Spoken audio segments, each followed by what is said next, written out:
Savannah Guthrie, the polished co-anchor known for waking up America with poise and charm, has long been admired for her professionalism and warmth. But behind the bright smiles and incisive interviews, Savannah has carried a secret for over 3 decades. It is a shadow life, hidden from family, colleagues, and the public. And now, with her mother Nancy's mysterious disappearance stretching into its 10th day, that secret is threatening to surface. A phone call from someone from her past has forced Savannah to confront a life she thought she left behind, revealing truths that could change everything. A morning of tension.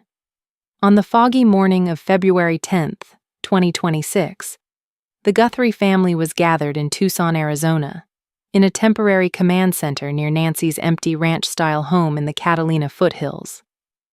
Savannah had been up since dawn, reviewing tip reports alongside her siblings, Annie and Cameron, coordinating with Puma County Sheriff detectives and the FBI. Yellow crime scene tapes still flapped in the desert wind around Nancy's property. No new leads had emerged after yesterday's missed 5 p.m. deadline, leaving volunteers combing the scrub while drones hovered overhead, all under a tense, unspoken fear of what had happened to their mother. The call that changed everything. At 8:45 a.m., Savannah's phone rang. Expecting an update from law enforcement, she stepped onto the back patio. Instead, the voice on the line was unfamiliar yet commanding. A woman named Elena. She spoke with urgency, claiming knowledge of Savannah's secret past. Savannah froze. Elena dropped details only someone who had lived those years with her could know. Locations, dates, and even a personal locket Savannah had once gifted. The revelation was immediate, impossible to deny. Savannah's composure cracked. She whispered, "Not now.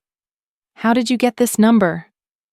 But Elena insisted the truth had to be faced, linking Nancy's disappearance to the life Savannah thought was buried. Unveiling the double life later, Savannah gathered Annie and Cameron for a private family huddle. She revealed the double life she had led since her teenage years in Tucson. Savannah, born Savannah Clark Guthrie in 1971, had grown up in an ordinary household, but under a mother's watchful, unyielding expectations. Nancy's love came with rules, strength, independence, and emotional restraint. Savannah excelled outwardly, achieving academic success and winning accolades. Yet inside, she craved freedom and a space to explore her identity beyond her mother's expectations, a desire that led her to Elena, the woman who would introduce her to a hidden world of activism, art, and self-discovery. Elena, catalyst of a hidden world. Elena Ramirez, a 19-year-old activist and artist, ran an underground youth group for teens exploring identities outside Tucson's conservative norms. Savannah found the group through a flyer in 1988, drawn to a community where she could be herself.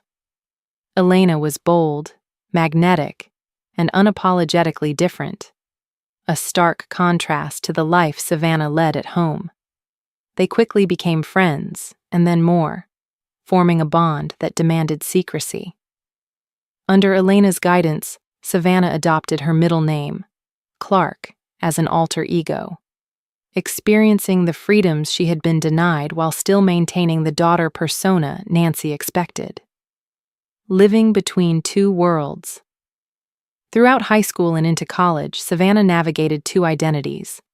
By day, she remained the dutiful daughter.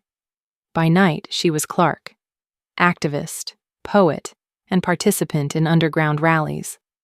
Elena taught her to blend creativity with courage, offering experiences her home life never could. Together, they attended events, circulated ideas, and challenged norms, even creating a fake ID so Savannah could move unseen. Yet despite the exhilaration, Savannah always carried the weight of secrecy. Revealing her life as Clark could have been interpreted as betrayal by her mother. For decades, she buried this self deep, convinced it was necessary to protect the family she loved. The past returns. During the huddle, Savannah recounted a darker chapter of their activist circle. In the early 1990s, a volatile man named Ricky Torres, angry and confrontational, threatened members of their group. He vanished after a 1992 rally, though rumors suggested he never left Tucson.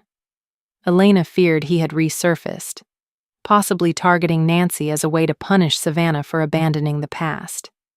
The siblings absorbed this news with a mixture of shock and fear. Savannah admitted she couldn't be sure, but the connection seemed plausible. If Ricky's motives were tied to decades-old grudges, the disappearance was no random event. It was a calculated personal attack, the weight of secrecy. Annie questioned why Savannah had kept the past hidden. Savannah explained that after their father's death when she was 16, Nancy became the family anchor. She buried grief and demanded strength, modeling resilience that Savannah internalized. To reveal her hidden life would have risked shattering Nancy's sense of stability and trust. The truth, no matter how honest, might have been taken as weakness, as a failure to live up to the family ideals. For Savannah, the choice was clear: protect her mother with silence. It was a secret kept in love, yet it now hung heavy, threatening everything Nancy had built around the family. Rediscovering Clark. That evening, Savannah retreated alone to the desert night, scrolling through her photo gallery. A Polaroid from 1990 showed her and Elena laughing in a Tucson park. In the image, Savannah's alter ego, Clark, was vivid, a freer, unpolished version of herself. 30 years of hiding that identity felt suffocating. The girl in the photograph, once secret and untouchable, was now undeniable. Savannah whispered apologies to her mother, uncertain if Nancy could hear, uncertain if she was alive. Yet acknowledging her hidden self was the first step in reconciling the past with the present, opening a possibility that she could face both danger and truth without losing herself. Elena's arrival. The following morning, Elena arrived under FBI escort.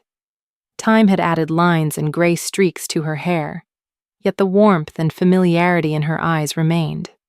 Seeing Savannah, she embraced her without words, reconnecting after decades apart. Elena handed over an envelope filled with old photographs, letters, and a list of names from the activist circle. One name was circled in red: Ricky Torres. The FBI immediately began investigating, confirming that Ricky had recently been seen near Nancy's neighborhood. It wasn't proof, but it was a thread, a tangible connection between a decades-old secret and the present crisis. Facing the past together. In the desert heat, Savannah and Elena stood together, acknowledging the years of love, secrecy, and fear. "You kept me in the dark for 30 years, Elena whispered, "but you never stopped loving me." Savannah realized that her hidden identity, once a source of shame, was also a source of resilience and courage.